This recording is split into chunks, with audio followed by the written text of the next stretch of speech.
Hello, hello, everybody. Welcome to Better Together. When you know better, you get better. That's what we do here every day. It is Monday, October 19th, 2020. Our quote of the day: self-care is never a selfish act. It is simply good stewardship of the only gift I have, the gift I was put on earth to offer others. Parker Palmer. That's interesting. What do you guys think of that quote? Because I think that's kind of strange, actually. Did you guys read this out loud? Yeah, I had to read it a couple times before I feel like I really processed it. So the way I'm reading this, Maria, is that all of us were given gifts, and he's a theologian. So he's actually talking about like the God-given gifts that we all have. Okay. And how to offer that gift to others, we have to foster it in ourselves. So like in my mind, like let's take a writer, for example. A really great novelist, writer, or author has to be journaling and spending that time honing their craft for themselves before they can share it for others.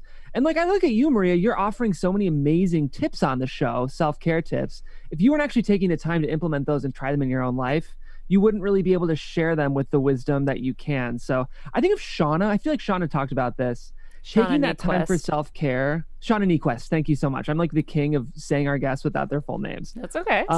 I do too. She takes that time for herself and stewards her own time and boundaries as a way to model it for others and be her best self. So that's how I read it. Okay. I don't know. What do you guys Because think? at first take, I'm like, it was the gift I was put on earth to offer others. Like, I don't know about that. That's like, that just feels like a little narcissistic, but I like your interpretation of it better. So I'm going with your interpretation, Jeff. Yes, Jeff. Fair enough. I mean, it kind of goes back to like, you can't love anybody else if you don't love yourself. Yeah. And so if you are self-caring, it is your gift to others as to be the example. So I kind of like it now again. Okay, I'm in. Kelsey, are you in? Yeah, I'm in. I Okay. like Jeff's explanation. I feel like Yeah. helped It's me. okay. I'm not mine going to down the nail it every toilet. day. I feel like I've been on a good roll for quotes, and maybe this wasn't my strongest. No. No, it's good. Listen, I think it's always good to debate. Yes.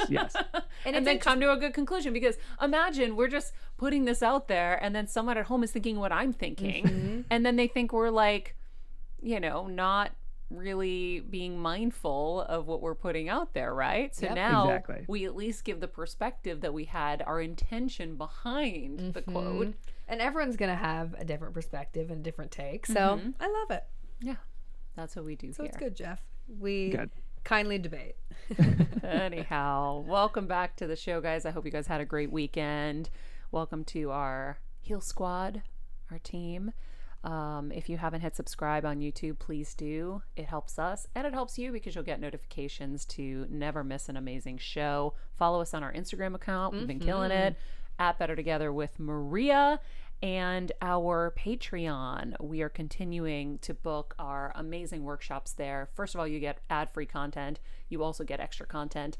And then on top of it, you're getting these workshops where you have access to the most amazing experts in the world. I can't think of a better investment in you and self-care than to be a part of these and to be a part of that kind of exclusive community.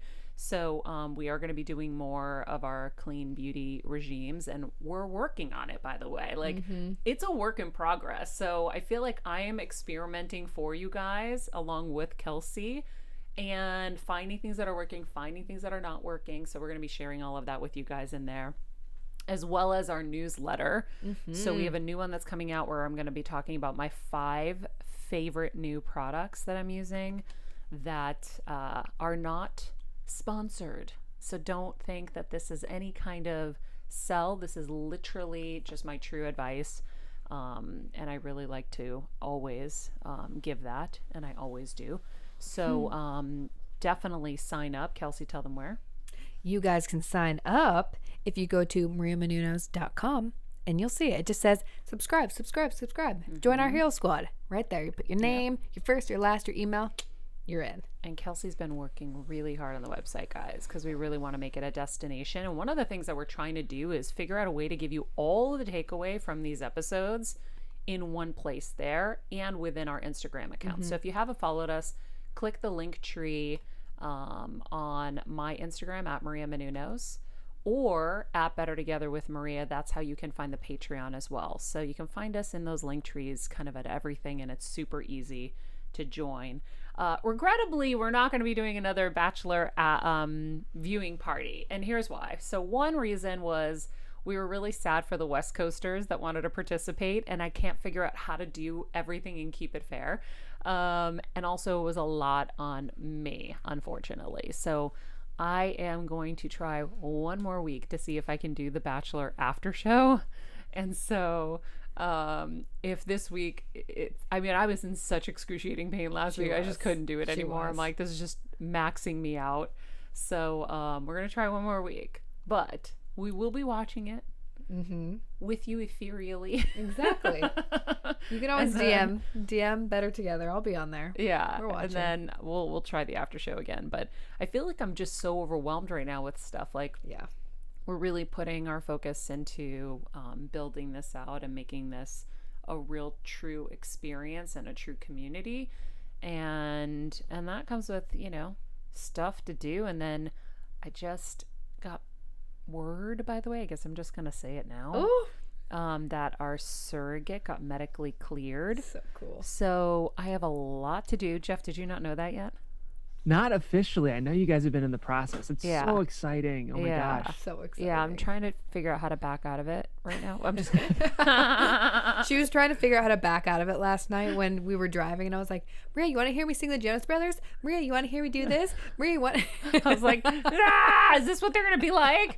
Anyway, but I think, no, I'm totally kidding. I'm very excited. And it's been like a decade in the works, whether, you know, trying to have kids and not. And it's funny, I was looking through my text exchanges with my doctor, my fertility doctor, and all the IUIs and all the IVF sessions, and telling her the excruciating pain I was in when I did this one drug. It was called Crinone. It's a disgusting drug. Don't need to tell you about the details. And if you've done IVF, you know how gross that one is. But I remember being like, I want to drive my car through a wall. I feel like my head's going to explode. And I just started documenting all the texts. And I realized that's when my tumor was growing. Because of the hormones. It must have just been exploding it in my head. And I was in so much pain. And it's just wild to me to like relive all of that, because when it's happening in real time, you're not making the connections. Now I'm going back and I'm like, oh man, that was really, really rough. And I was working 80 jobs at the same time. And like, it was just crazy. So we're You know, I'm so excited, Maria. It's going to be such a cool journey. And one of the things I love is that you've lived these chapters of your life and then become a resource for people. So even though you're nervous about the surrogacy process, which is understandable, the fact that you'll have this show to share your experience and then become an advocate and an ally for people who are going through the same thing is going to be so beautiful. So use that as a little bit of hope as you feel nervous about it, because that's going to be, as a fan of this show, obviously as a producer as well, but I just can't wait to see you be open about your journey, because that's when you really shine, I think. so true. thanks. Well, yeah, I feel like, you know, I've had so many great women that have helped me along the way. My doctor, Dr. Chang, who we did a whole episode with, is literally the greatest. And she is so particular and so detailed and so amazing. And I love her. She's the warmest, most loving doctor. Like, she doesn't, you know, it can kind of turn into McDonald's a little bit, right? Like this whole fertility thing, it's like it's like drive through, get your quarter pounder, your fries, and get the heck out. Like, there's so much. But she has been so attentive and so amazing. But then also, you know, Kim Kardashian's helped me a lot, and Zoe Saldana, and so these women who have gone through it and have shared with me. And now a lot of people are coming to me and I'm sharing with them. So it's like, that's what we're here to do. Yeah. We're all here to help each other. And so, I think it's the right thing to do, but it's a wild time. So like, I was texting Kevin last night. This is like one of my fears. I was watching this crime show, you guys, and it was about a daughter that went missing. The mother wasn't, you know, part of the investigation at first, but then at some point something switched and they started talking to her, and she revealed that, you know, like most mother-daughter relationships, it was very strained. And oh my God, most mother-daughter relationships? No. I mean, what? Huh? Like, oh my God, I can't have that. No. I'm like, and I'm literally panicking. Okay. And so, so I call Kevin. I go, "Are my kids gonna hate me?" Never. No. And I reassured her, Jeff. I said they're absolutely not going to.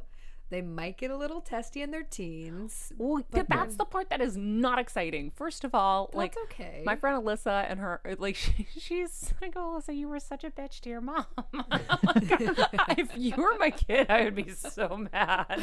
Like, I didn't have that kind of relationship with my mom. So, and then my friend Rita was saying the same, like, everybody around me was like, "Oh gosh, yeah, me and my mom butted heads a lot." And I'm like, I will die if I worked this hard. No. And then on top, spend so much money to bring you into this world, and then you hate me? I'm here to tell you, my mom is my bestie. I know. And we butt heads. But I was telling Maria last night, you set the tone, you set the boundaries. We knew not to bug Deb if she needed her 20-minute power nap because we just knew. They're going to know for you too. Yeah. You and Kev are going to be the best parents. Like, I get so giddy thinking about it. And Auntie Kelsey and Uncle Jeff are always here, to take them on a little adventure if you need. So, I mean, I guess if I wasn't worried and I was super cocky, then that would be a bigger problem probably, right? True. 100%. I'm like, Kevin, we have to take all these classes. We have to learn things. Like, we can't do the, who do you love more, mommy or daddy? We can't do any of that stuff. Like, what if and then you think about all the ways you can screw them up and not even know it. And then you just start to panic. I don't know. Like, when you're younger, you probably don't think about all this stuff. But as you get older and wiser, and then you're doing a show like this every day where you're realizing all the things in our childhood that affects us now, and we're trying to reprogram ourselves, I'm like, oh, it gets so overwhelming. It's a lot. You know what, though? I think about it, Maria, and like, when I think about you and Kevin's priorities, having kids makes so much sense. I mean, like, think about you're so missional, you're so passionate about using your platform to help people. And then you think about Kevin. I mean, Kevin's been almost doing dad things for the last decade. I mean, he's such a passionate mentor that I just feel like, it won't be easy all the time. And, your kids will always love you, and you'll always love your kids, even if you feel like there's days you're not necessarily liking them as much as you do every day.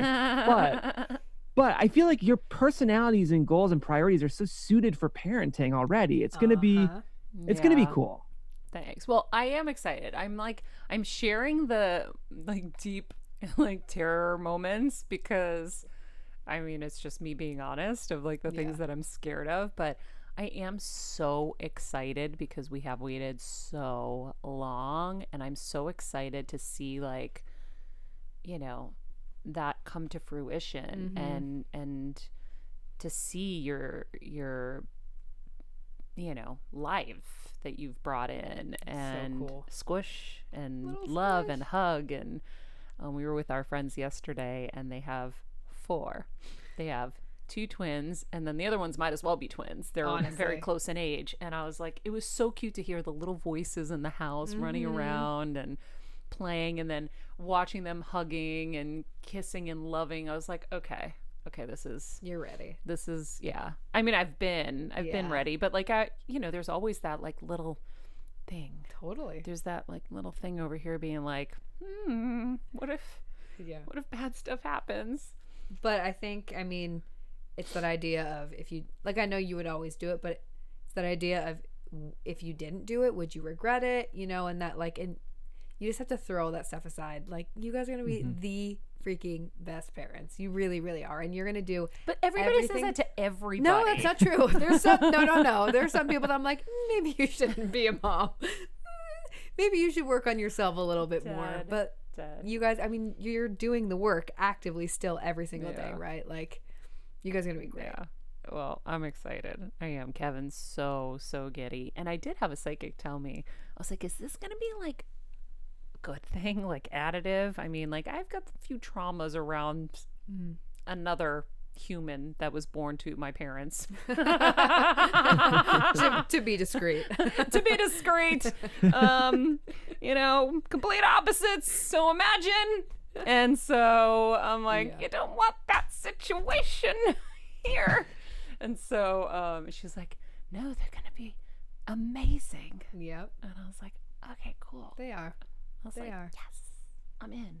So that is what's happening. So I feel like, there's a lot going on right now, and trying to squeeze in a bachelor viewing party I thought was going to be super fun, and it was super fun. I had fun with everybody. It was a lot for me. It was a long It was. She had a day. I mean, I can attest. She had the worst headache, and I was suffering. She was really suffering, and I was like, Yeah. "Come on, you can do it. I believe in you." But no, it's like you I just can't push that. It was just too much. It was too much. But anyhow, I would like to get to our Good News Monday partnership with Good News Movement Monday, or Good News Movement. You ready for this? Our Good News Monday. How come I can never get that right, guys?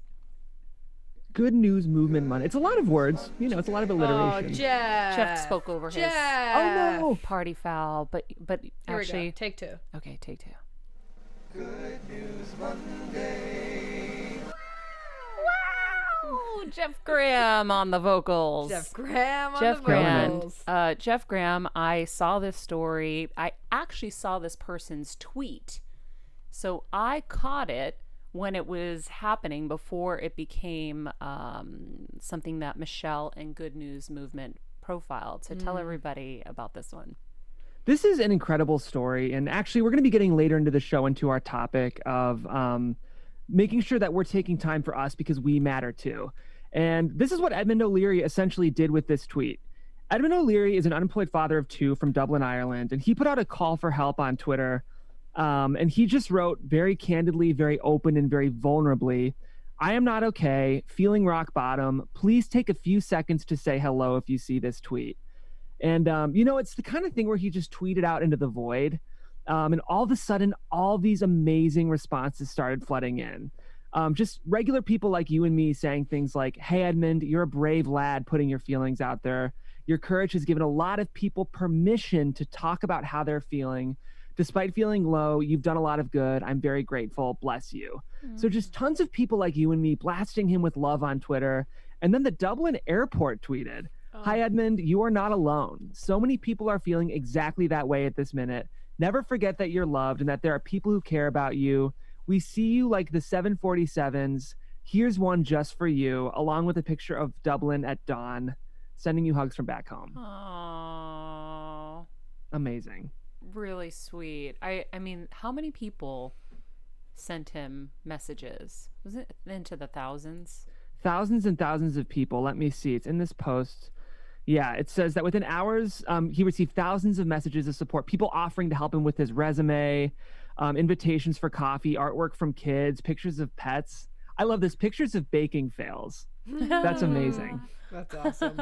I just love that. Just is like where humanity can just like rise and just show just how much better we are together. I really, really love that story, and just the fact that people do care. It's nice. And I feel like, it gives me hope in these times too, right? This is not an easy month. Yeah. We're leading up to another big thing, and I don't know, it really gives me hope. I saw that and I was like, it just warms my heart. Oh yeah. It's the holidays are coming, and I know I'm already kind of having some challenges around the holiday because I'm trying to decide. My parents are desperate to come back here, and it's been the goal all along, and that's what I've been doing here is getting the house set up for their return. Desperately trying to find a caretaker back here too, which has not been successful yet, not been easy because these two girls that I loved fell off of the platform I was using. Anyhow, so I started to realize the other day, I'm like, couple complications here. One, am I really flying my parents in the height of flu and cold season with massive pre-existing conditions, diabetes and brain cancer, across the country for, the next couple of months? I mean, is that really the best idea? I also can't control them totally, right? I can advise them, but I know they desperately want to be back here. And then on top of it, you have family members that will remain anonymous who think COVID is a conspiracy and aren't taking it seriously and are continuously going to bars and getting drunk and hooking up with people and all these things. And then they will be demanding to be in the presence of the two little eggs that I've kept in the palm of my hand from pretty much my entire life, taking care of them. Like, that's what I look at them like, these precious little eggs that I'm just like trying to protect and keep safe and healthy. Not the new children, her parents, My parents. to clarify. They have been my children. They were truly. So then that's beyond my control too, right? And so it's always fascinating when you have a chat with your therapist, which I did. And she's plumb out of ideas and horrified by the fact that more than likely certain people are not going to want to obey the rules of masks and social distancing because they feel entitled to having certain rights to certain people who are very vulnerable. And so I find myself in a really challenging position because it's just how much of it do you leave to God Right. and just say, I can't control everything? And how much of it do you protect? It's a very big challenge in my head, as you know. Mm-hmm.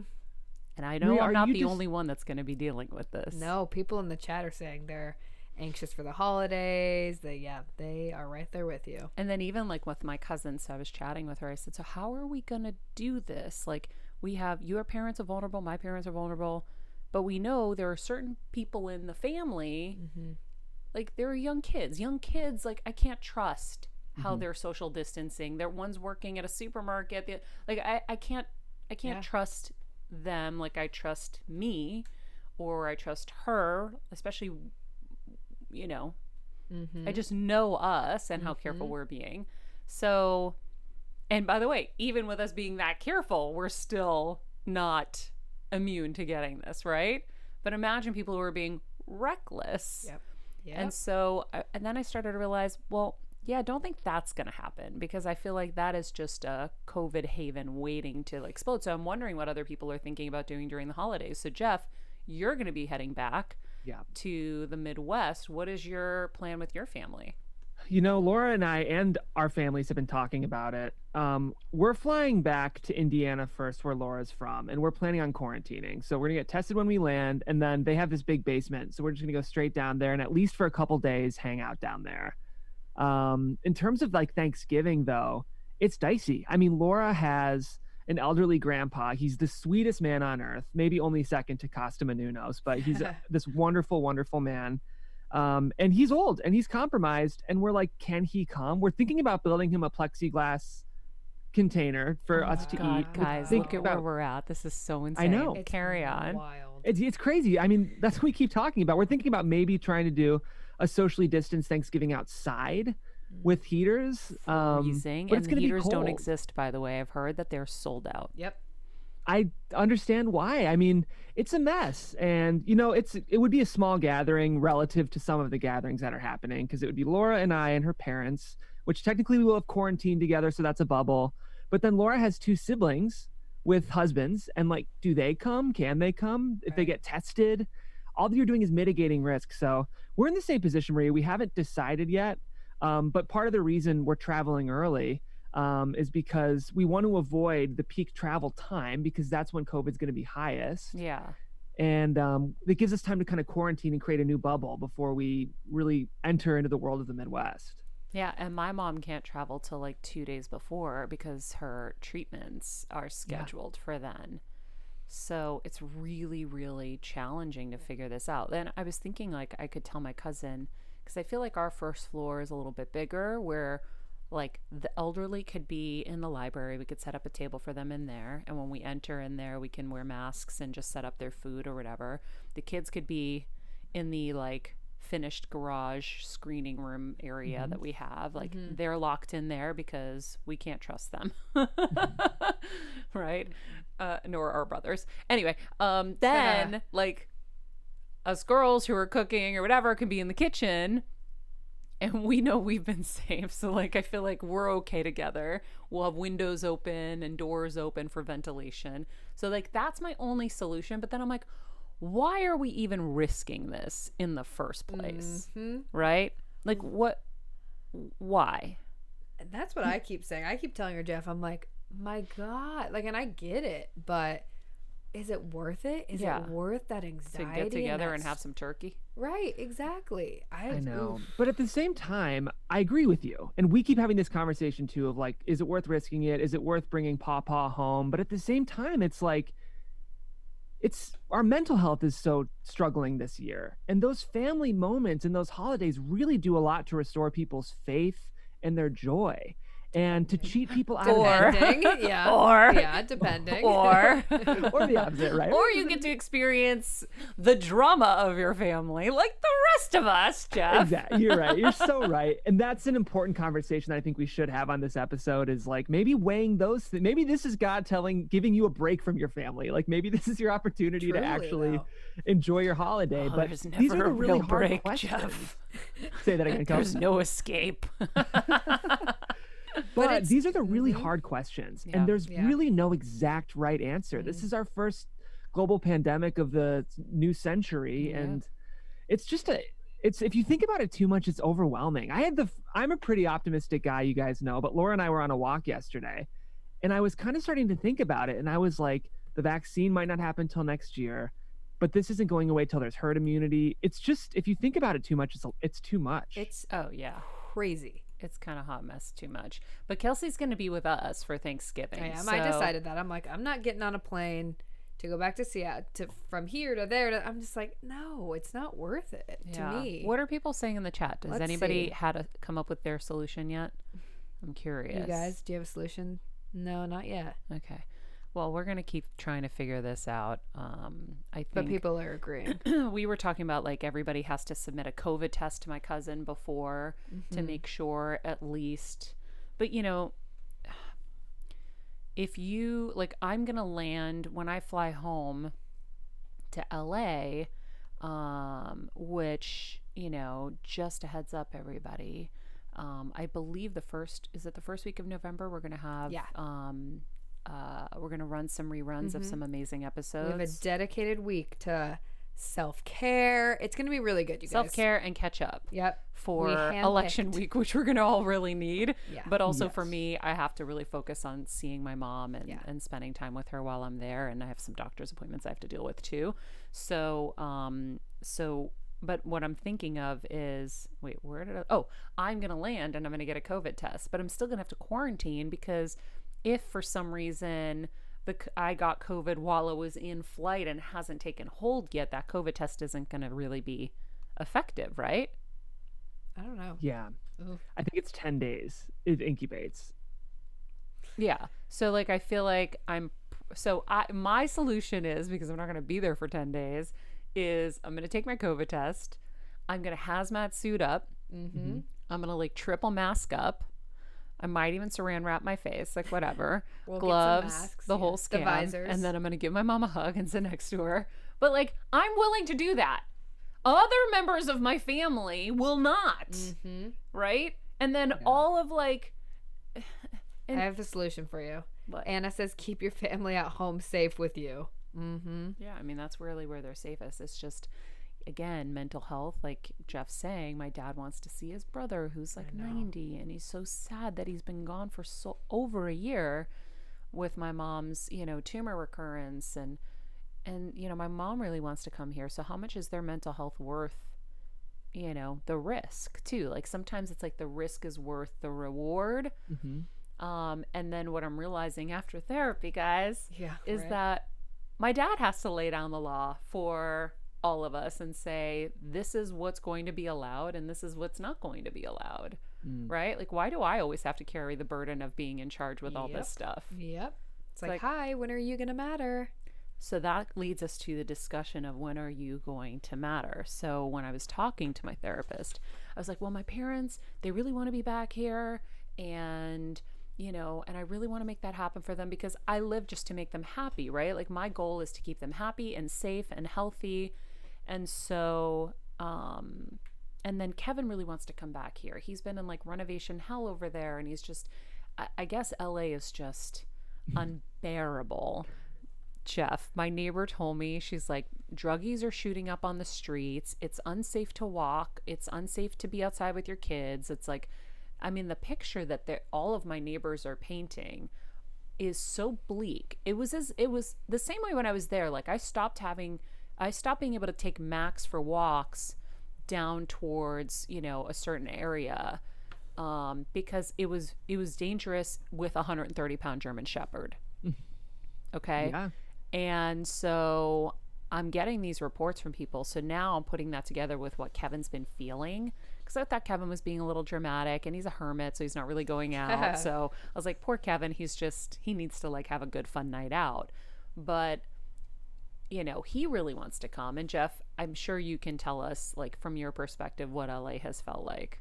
Yeah, I mean, like, I will say, again, I'm pretty optimistic, but it's a little bleak, just like you said, Maria. I will say the weather is still nice. It's been hot, but like I have enjoyed, Laura and I have an okay neighborhood that we can walk around in during the day, but a lot more tents are popping up in this neighborhood. We noticed yesterday on our walk. Just, I don't know, I think it's the looming like fear of the election. People are leaving LA, which seems to, as people leave, it feels like it invites more less savory people, is maybe the most politically correct way I can say it. And yeah, I tend to be optimistic, so I don't want to be overly bleak, but it does feel a little different. And even for Laura and I, our friends are just moving. They're just dropping like flies. I feel Really? like, yeah. I mean, Yeah, everybody I'm talking to is looking to move. They're looking to either move deeper into the valley, which is also sketchy because the fires affect that part even more. Like we're trying to figure out the same thing, and we're like, well, where do we go? Yeah. Over there is fires. Over there it's too hot. Over there it's too Truly. cold. Like we're like, where do we go? Jeff, How do we do this? where are your friends going? Are they leaving LA? Yeah, I had one friend move to New York, which I know isn't necessarily better, but we had our closest couple friends just moved to Austin. One of our really good friends has just moved to Nashville. Like, they're just kind of like, if I can pursue this and I don't necessarily have to be. My house here. And I do have a certain situation with my brother. He is incredibly challenging, to be totally honest with you guys. Nobody tell him I said this, because I don't need to invite any more trouble. We're all in a little group here. Yeah, he's very challenging to deal with. We do not get along at all. He is irrational. He is really great manipulator, and it's very challenging. And so he has good qualities, but I don't get to experience them often enough to outweigh all the negative ones. Well, they come and go very quickly. It's like, Yeah, Jekyll and Hyde. yeah, exactly. Little spurts where you're like, oh yeah. Yeah. quickly It's like they reminded. reel you back in, and then boom, and you're like, oh God, why did I forget again? And then like you get sucked in, and you're like, oh shit, damn, how did I get sucked back in again? It's that kind of thing. And so the best was like almost at the end of the hour session with my therapist, she was like, so can I ask you a question? When are you going to matter? And I go, oh. Yeah, and then it took a second to sink in, and I said, oh shit, here, I did it again. I forgot myself in this equation. I forgot. Sorry, everybody. Technical difficulties. We're Okay, experiencing how's that? technical difficulties. Please stand Did by. that fix it? I think Yeah. that might have fixed it. Okay. That Sorry, fixed guys. it on your end, but I think we're not right. Yeah, I don't think we are either. Oh, we're back up there. Stand by, everybody. We're back up now. That was weird. Yeah, we're back up. Okay. Thanks for hanging right. in, everybody. So, I guess the point is you're trying to make everybody else happy, and then you forget that you being unhappy should have a consideration, right? And so that is the challenge set forth. And I feel like I've addressed this before, and I've dealt with it, and I've drawn my boundaries. There was a heated exchange when my mom's tumor came back, where I was blamed in some way for it coming back. And that's when I said, okay, there will be no more communication between us over this. You can discuss it directly with my parents. You've now lost all rights to having any kind of conversation with me. So I've drawn boundaries before and with certain things, but I think it's just one of those things where sometimes you focus so much on how they're going to react. This is what I finally realized. We all tiptoe around that person in our life. We're all so worried about how they're going to react. Are they going to do something terrible and to themselves or to someone else or to you, or, and everyone's just walking on eggshells and living in fear. And then you realize, oh, they designed it this way. They designed it this way so that you are not important. You don't have any power in the situation. And so I'll be reclaiming that power. I already did. I reclaimed the power. And I'm no longer going to live in fear. But what happens is like we were talking with my therapist, is the trauma pathways are so deep that even a little something tips you right back into the ditch. It's like just a little something happens that tips you right into that ditch. And then you're in that ditch and now you're 12 again and you're terrified and you're like living in fear and shaking and worried and whatever it is.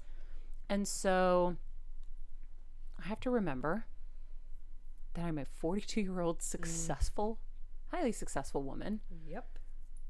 Who has enough on her plate. And I'm not going to get sucked into the arguments anymore. And that's what they do, guys. They're good manipulators. They're going to suck you into the arguments. Lay down your law. Here's what I'll accept. Here's what I won't accept. End of conversation. And when they start to manipulate you and say, but this, but that, and you're this, and you're that, and that's great. In your own home, you can have your rules. In my home, these are my rules. You can either accept them or you can't. And that's that, guys. It really is that. And then whatever they do in response to that is on them, not you. And unfortunately, there are going to be unhealthy people around you who are going to want you to do the unhealthy thing so that they feel safe and comfortable. So you got to get them on board with you matter, right? It's similar to like when I had my brain surgery and I wrote my dad that letter and I said, Dad, I need you to understand I'm going to live a different life when this is done. When I come out the other side, you may not have things to brag about in church anymore. I'm going to choose me over everything and my health over everything. I'm not going to be running around trying to, do cartwheels and handstands and flips to make everybody look at me and say, look at, she's succeeding. She's doing this and she's doing that. If it's not making my heart sing and my soul sing, I'm not going to do it. So that might mean I'm going to make less money. I'm going to do less things, like whatever it's going to be. I don't know, but you need to be okay with that because I'm okay with that. And it's that kind of thing. It's like, it's letting people know that these are the boundaries and this is what's important for me. And I matter. How'd he respond to that? He was amazing. Yeah. Never bothered me again about that stuff. My dad has spent his whole life living in fear of like, is she going to lose her job? Because like, there are moments where you have to like stand up for yourself or whatever. And my dad was just so terrified. And what will the people at church say? And he was always so scared. And no, he flipped real fast. He was like, no, of course you matter. Yeah. I love you. You're my daughter. But we never feel like that's true in a weird way, right? Even though we know they love us, we also know that they expect these things from us. There are expectations. And so or at least we like we talked about the other day. I mean, it goes back to people pleasing, right? Yeah. It's us trying to manipulate them. It's all such a mind F, right? Yeah. Because it's like, he responded well. Of course he did. Most people will. Some people won't, but most people, if they're really your people, if they're in that inner circle like Shauna talked about, they're going to respond well. Yeah. That's so important though, because I think so many of us are living our lives subconsciously for other people. And gosh, the parent child thing is really, I think, important to look at because I'm in my late 20s and I mean, I'm turning 30 next year. And I still feel like there's part of me that is like, Mom, aren't you proud? I'm like a producer. Like you can Yeah. tell your friends about it. Mm-hmm. And that's not the right way to live your life. And if if she's also getting satisfaction out of being proud for her kid in her 30s, that's also messed up, right? Like she needs to learn that like she did a great job parenting and she's got 3 successful kids, but they're their own people too. And like Mhm. they're living their own lives. And that's the crazy complicated paradox of parenting is your job is to be all in for as long as you need to be and then be all out so that those people can live their own lives. Mm-hmm. So in some ways, it was both you and your dad being unhealthy about career Yeah. because Totally. you were subconsciously living your career to make your parents proud. Totally. And they were Mhm. self-consciously fueling your career so that they could tell their friends at church how well you were doing. But neither of those reasons is a good reason to live that life. So true. Yep. I think it was the holistic psychologist. She always has the best, right? Dr. Nicola Pera. She posted the other day that it's like once you make that switch in your brain and realize that your parents are actually adults and have traumas as well, Mm-hmm. ooh, it's a game changer, right? So Yeah. he was doing that because he had these traumas of maybe he was never good enough for people. It's self-worth issues. Yep. So he Right? was living vicariously through you. And then you like the there's the generational traumas that come down, right? The self-worth issues come down and the all of those things that we've talked about on the show before. I forget we had a really great expert on that. Somebody racked their brains because mine never remembers. But I think that, you know, that's the conversation I'm going to have with my dad where it's going to be like, you need to protect me. Mm-hmm. I spend my time trying to protect you guys. Like, you actually need to protect me here and protect your wife at this point. And it's going to suck because he's got his list of traumas, Mm-hmm. you know, that he has to deal with and his fears, right? Nobody wants to upset their children. Nobody wants to like put someone in a bad space or whatever. But, you know, it's very complicated. And what are you reading something? Yeah. Steph, my therapist said my unhappy parents looked to me for their own happiness and put it on me when they really didn't have any. Yeah. Yeah. It's a lot to unpack, Your dad looked to you when he didn't feel good enough or successful or, you know. Yeah, because we've always had to have that conversation with my dad where it's like, Dad, you came to this country with no money, okay? And then you worked your butt off. You actually were able to buy a house. And then you bought a car. And then you had a family. And then you made sure we had clothes and we had food and like all this stuff. I can't even believe when I look at what they had to do for work, how hard they had to work, how they made ends meet is beyond me, right? I am always blown away by how they didn't even know the language. I mean, like, can you imagine me moving to China tomorrow and me starting a life from nothing? No. Can you imagine how challenging that would be? It's unbelievable. Like, to me, like, it is mind-blowing. So I'm always like, Dad, and then you have to like list out all the successes, and so it's hard. They are just humans Yep.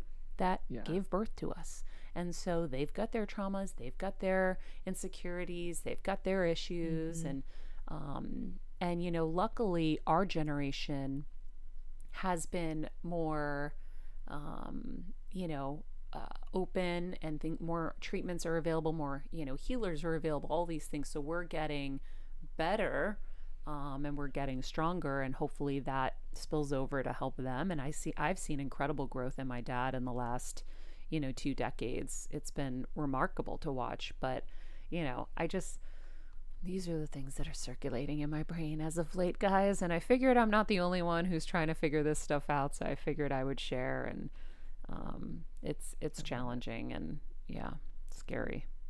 One more thing that's popping in for me is just it's the realization that we trade our successes and rethink of them as mediocrities so quickly. You know, like we're never content to like take a step back and look at what we've accomplished and actually give ourselves credit for it. Your parents included.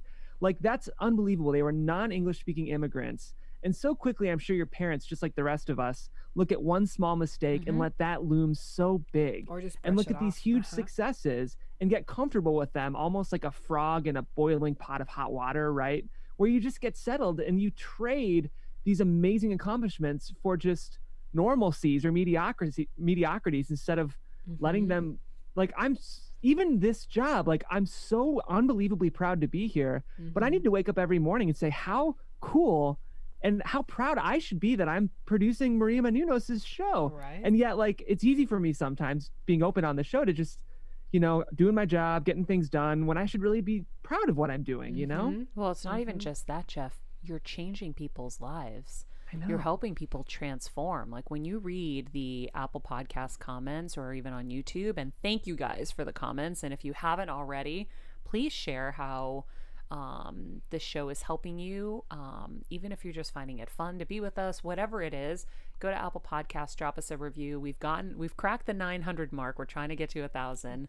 And so if you can do that, that would be amazing. It also helps other people find us and know that we're worthy of their time. But I feel like all those comments are directed at all of us, where it's like, this has been either a source for their joy, their healing, a fun place to be with like-minded people, whatever it is. So it kind of like goes to a whole other level. It does. And so it is exciting, but that's why we talked about the other day. It's like, you have to tell yourself you rock sometimes. And by the way, most times, like, stop asking for the adulation from other people. Like, give it to yourself. Own that list. If you haven't listened to that episode, I think it was last week, I said, write that list of everything you're amazing at and say it to the mirror every single day so that you can own who you are. Own that. And then carry yourself like that. And that's how people will treat you. And that's how you're going to treat you at the end of the day. When you believe that you're worthy and that you have value and that, you're contributing in some great way to your, community, the world, your family, whatever it may be.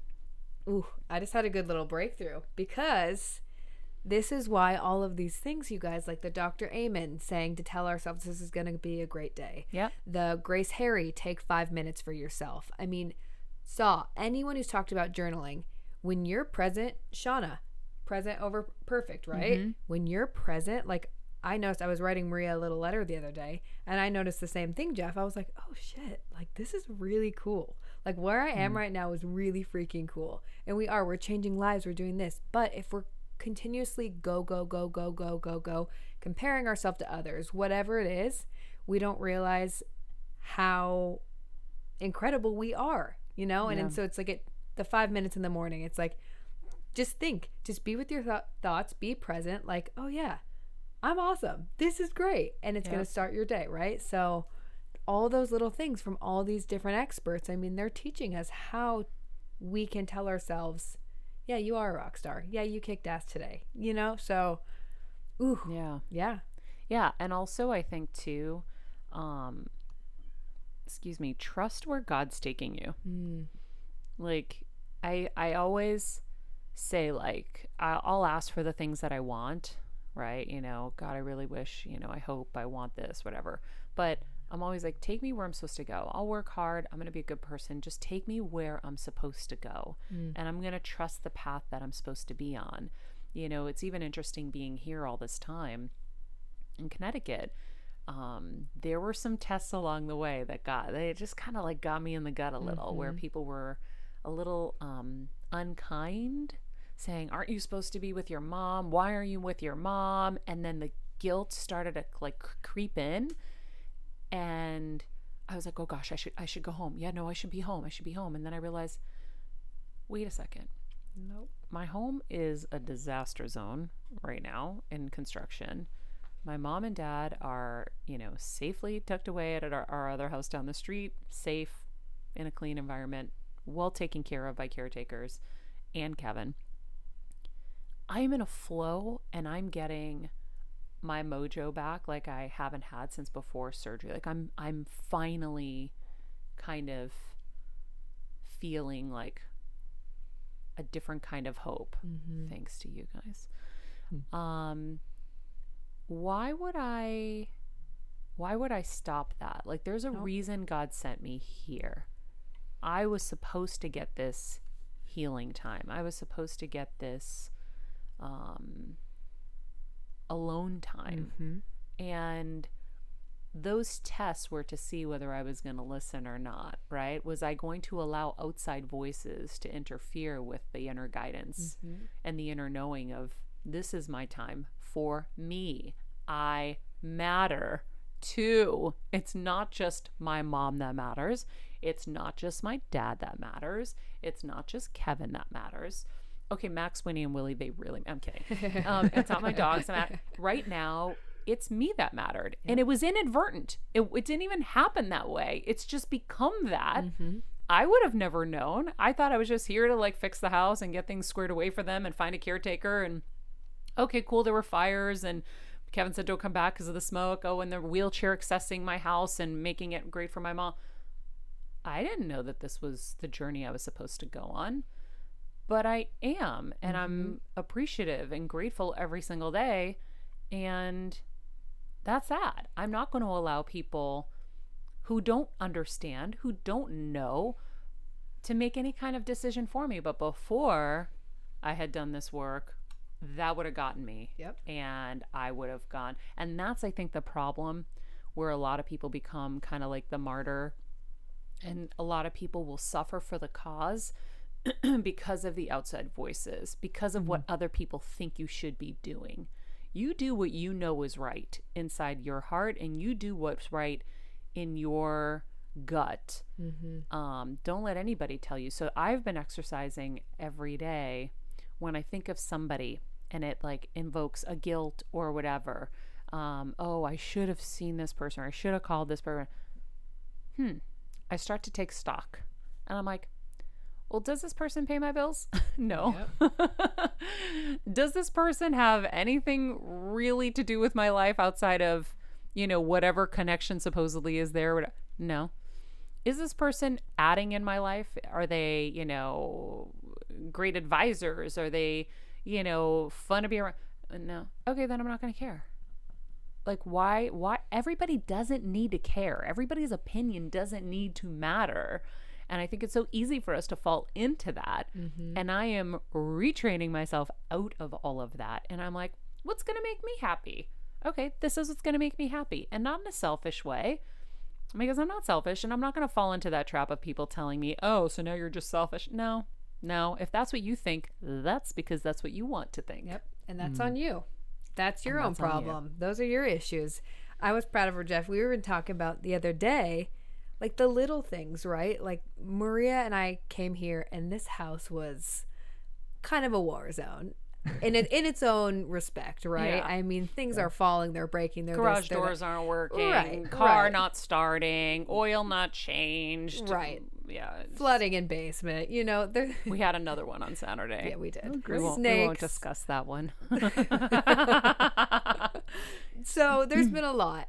And she's even owned her power in that regard, right? Like she has been like, you know what? No, I can do this. I can call this person. I can figure it out. I don't need anyone else to help me. I can do this, you know? And it's like those little things and those little reminders where it's like, oh yeah, you're like, I'm ready. Yeah. I can do this. I'm my own Wonder Woman, right? And it was a good reminder for me because I think those little things we often forget too, right? It's like, wow, no, okay. I pay for this apartment. I do this. Like, this is pretty dang cool, you know? So it's the little things. It's not always those like grave, I'm this, I'm that, this is my job. It's the little things that I think we often forget. So you reminded me of that. Thanks. Well, I feel like it's interesting because for me, I've been with someone my whole adult life with Kevin, and he handles so much of the stuff that I'm now doing on my own. Like, well, the garage door isn't connecting with the clicker. Like, who the heck do I even call for that? But I've been figuring out, I don't handle pools. I don't know how to do a pool. I know how to do a pool now. Then, you know, of course, my brother's response is, oh, well, you know, welcome to the real world or whatever, you know. And I'm like, no, asshole, like, that's just such an ignorant statement. I'm so sorry that I work 20 hours a day, 7 days a week, in my career and in my work that I could not do those things. But guess what? I am finding an independence that I didn't even know existed, where I can handle anything completely on my own. The lights go out outside. I know how to go to the circuit breaker now. These are things that I never really did before because that was something Kevin would handle. And so that has been invaluable too. Ooh, a mosquito just flew by. Ooh. Kill it. That's the only authorization for a killing is a mosquito because I'm allergic. But anyway, that is, kind of, yeah, that was everything I had in my brain for today, guys. I love it. So many aha moments for me. I think like my big takeaway is just think about your relationship with your parents. And there's probably something in there that's unhealthy for both of you. It's not bad, it's your instinct, but like just think about that in a deep way. And maybe how can you pivot that, especially as the holidays approach? Yeah. Oh, we'll That's have a my lot takeaway. more holiday talk, I'm sure, as it approaches. My takeaway I have to say too is just like who are you living for? When are you gonna matter? I mean, you gotta weigh those things, Kelsey right? had to do that in her own life too. And I guess did. what? She had to make herself matter, guys, right? And with the help of I'm going to call her doctor because she kind of is, Elisa Viti, That's right. who's amazing with That's right. her Flow Living program. If you haven't listened to that and you are a female, Oof. Yeah, it's a good one. go listen to that. Unbelievable information. And she's been healing Kelsey's gut issues along with Dr. Littman. Dr. Littman, who's going to be on the show as well. Yep. And so, Jeff, I will say, Kelsey delivered some really great news yesterday to me. I did, Jeff. I told her I woke up. So it's so weird. My gut, how I felt my whole life is I wake up, especially if I eat over a certain like time, right into the night. I wake up and I feel like hungover from food. It's the most wild thing. But I woke up yesterday and I was like, Maria, my stomach feels less hungover. Like it was a drastic enough difference where I was like, I don't feel as crappy as I have forever. So it was very exciting. But all thanks to, I mean, you told me I had to set my boundaries. You told me I had to matter. Like, you told me that. It's true, though. It's true. This is true. This is very true. Like, I mean, even things in my family. I call my mom. She's like, oh, your sister doesn't like when you talk about this or that. And I'm like, you know what? I'm sorry. It's about me. And not in a selfish way, but it's about me. It's not about anyone else. I need to heal, and it's about me. So yeah, we had a nice little breakthrough yesterday. Yeah, like your gut wasn't feeling. protruding anymore. Like your stomach is